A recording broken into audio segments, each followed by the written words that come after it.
Prince Charming, after a long journey, arrives at the castle where he was supposed to rescue Princess Fiona. As he climbs to the highest tower and enters the room, he finds the big, bad wolf lying in the bed. Confused, the prince asks about Fiona, and the wolf informs him that she's on her honeymoon. Meanwhile, Shrek and Fiona are enjoying their honeymoon. They run through fields, have picnics, and have fun in a house made of candy. Despite their happiness together, the world continues to judge and persecute them for not fitting beauty stereotypes. Both learned in their first adventure that physical beauty doesn't determine the level of happiness or love they deserve. Upon returning to the swamp, Shrek feels relieved. This is his little refuge, where he can be himself with the woman he loves, away from the prejudices of the outside world. However, their peace is interrupted when they find messengers from the far, far away kingdom. They inform them that Fiona's parents, King Harold and Queen Lillian, want to welcome them with a ball celebrating their marriage. Shrek isn't convinced this is a good idea. He remembers that Fiona's parents, upon discovering that their daughter transformed into an ogre each night, locked her in a tower, guarded by a dragon, hoping a prince would rescue her. He represents everything Fiona's parents wanted to protect their daughter from. Nevertheless, Fiona convinces him, and they both set off for the kingdom.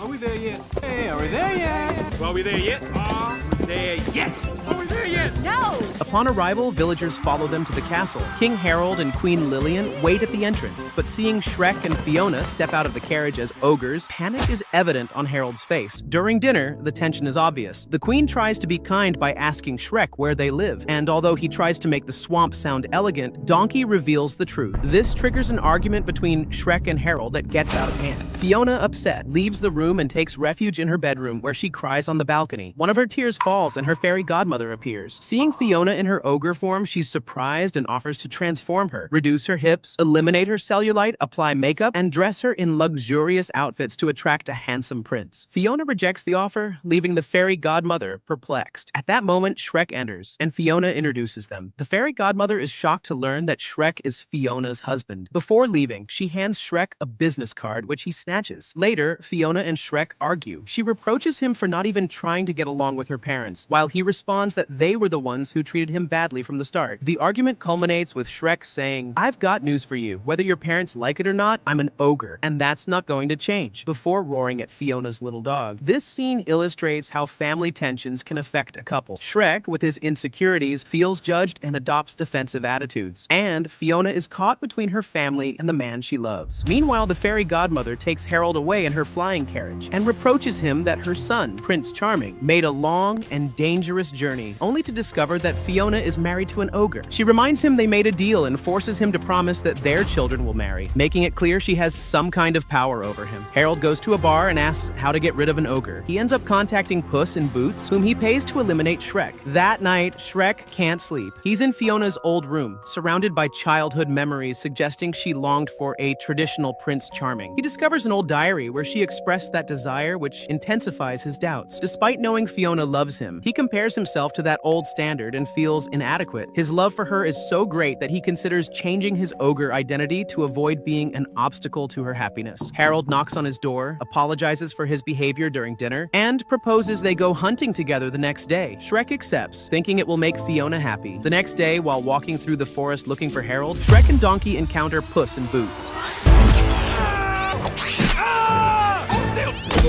He attacks them, but is defeated by a hairball in his throat.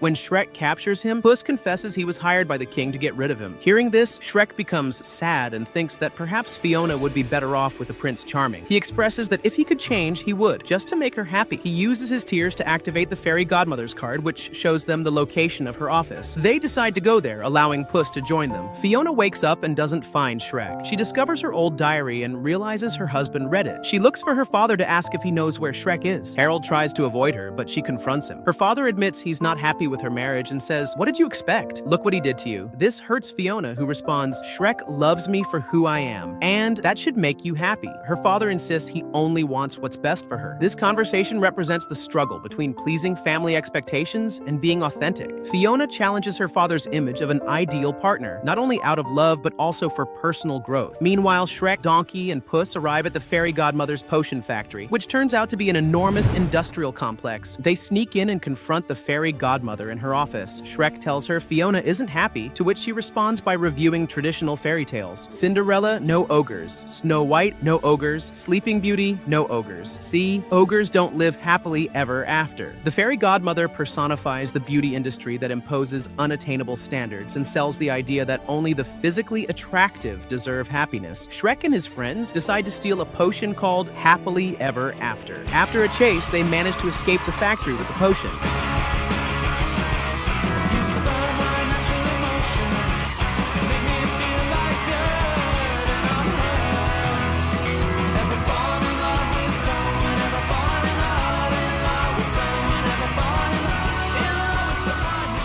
The fairy godmother and her son, Prince Charming, realize the theft and plan to use it to their advantage. In the forest, the three friends read the potion's instructions and discover it will affect both members of the couple. Donkey tries it first, then Shrek drinks it. It starts to rain, and they seek shelter in a shed. Both Shrek and Donkey feel drowsy and pass out. At the same time, Fiona feels dizzy in the castle and also faints. A bright light emerges from the shed and from Fiona's room. The next morning, Shrek wakes up transformed into a handsome man, while Donkey has become a white steed. They discover that to make the potion's effects permanent, Shrek must kiss Fiona before midnight, so they decide to return to the kingdom. As he rides toward the castle, Shrek notices how people's treatment of him has changed. Before, as an ogre, they rejected and chased him. Now, as an attractive man, women look at him flirtatiously, and men with respect. Upon reaching the castle, Shrek hears Fiona scream. She is awakened, transformed into a human. Before he can reach her, the fairy godmother intercepts him. Meanwhile, Fiona meets Donkey, now a noble steed, who explains that Shrek has drunk a potion. Determined to find him, Fiona searches the castle, but Prince Charming approaches her, pretending to be the transformed Shrek. Shrek observes how Fiona hugs the imposter, while the fairy godmother tells him to stop living in a fairy tale, that ogres will never have a happy ending. Downcast, Shrek goes to the bar where he sees Harold enter. He follows him and overhears the king talking to the fairy godmother, telling her that Fiona isn't comfortable with Charming and suggesting they cancel the union. The godmother refuses and gives him a potion he must give to Fiona, explaining that after drinking it, she'll fall in love with the first man she sees. Shrek, Donkey, and Puss listen to the conversation through the window, causing a commotion that alerts the guards. The three flee at full speed through the kingdom's alleys. The royal guards pursue them relentlessly. The guards immobilize them, chain them up, and drag them to the castle dungeons. Meanwhile, preparations for the grand royal ball are underway in the kingdom. Luxurious carriages arrive one after another. Harold, with a deeply concerned expression, enters Fiona's room carrying a tray with 2 cups of tea. One contains the fairy godmother's love potion. "Are you excited about the ball?" Harold asks with a trembling voice. Fiona sighs deeply. "Dad, I don't think he's my husband," she confesses sadly. "Something doesn't fit. I feel it's not him. I'd give anything to have Shrek back, even in his ogre form." Her daughter's words make Harold shudder with guilt. Fiona reaches for the cup containing the magic potion and is about to drink when Harold, on impulse, gently stops her. "No, daughter, that's my cup. Better take the other one." His eyes reflect the internal conflict he feels. He can't continue with the deception, not after seeing how much his daughter loves Shrek. Back in the dungeons, Shrek, Donkey, and Puss hear strange noises. It's Pinocchio, the gingerbread man, and the 3 little pigs. Pinocchio uses his extendable nose to free the prisoners from their chains. Meanwhile, at the royal ball, Fiona is dressed in a splendid gown and stands next to Charming, who won't stop talking. Fiona rolls her eyes in annoyance. "Could you excuse me for a moment?" she tells him. At that moment, the fairy godmother appears floating above the dance floor and announces, "Ladies and gentlemen, the special moment of the night has arrived." The music begins to play softly as the fairy godmother sings a romantic melody, creating the perfect atmosphere for a kiss. Outside the castle, Shrek advances mounted on a gigantic gingerbread man. The enormous creature kicks down the doors. Puss moves forward with agility among the guards, disarming them with his sword, while Shrek runs toward the ballroom. Charming tilts Fiona backward in a dramatic gesture, preparing to kiss her as the fairy godmother reaches the highest notes of her song. Charming's lips are inches from Fiona's when Shrek is heard shouting. The fairy godmother, furious, tries to attack Shrek, but the fairy tale characters intervene and snatch her magic wand. She orders Charming to kiss Fiona, assuring that she has taken the love potion. Charming kisses Fiona, but as they separate, she reacts by knocking him out, making it clear that Harold never gave her the potion. Charming takes the wand and gives it to his mother, who casts a spell against Shrek, saying, "I told you ogres don't live happily ever after." But Harold interposes himself, and his armor reflects the attack back to the fairy godmother, who transforms into bubbles. Fiona kneels beside her father's armor, fearing she has lost him. Surprisingly, Harold emerges from the armor transformed into a frog, revealing his secret. He was originally a frog who had made a deal with the fairy fairy godmother to transform into a human and win Lillian's heart. This explains his rejection of Shrek. Harold had embraced the fairy godmother's beauty standards, believing his true form was unworthy of love. Harold admits his mistakes and apologizes to Shrek and Fiona. "I just wanted the best for Fiona. Now I see she already has it." He also apologizes to Lillian, saying he wishes he could be the man she deserves. To his surprise, his wife responds that she loves him just as he is, regardless of appearances. Puss reminds Shrek that it's almost midnight, and he must kiss Fiona if they want the potion's effects to remain. Shrek asks Fiona if she wants to stay human forever. She responds, "I want what every princess wants, to live happily ever after with the ogre I married." As midnight arrives, the potion's effects disappear. Shrek and Fiona return to their ogre forms and finally kiss. This story breaks with the traditional idea of, "and they lived happily ever after," showing us that the true story begins after "I do." The fundamental message is that true love requires effort, patience, and understanding. It's not just a feeling, but a constant decision to work together despite obstacles.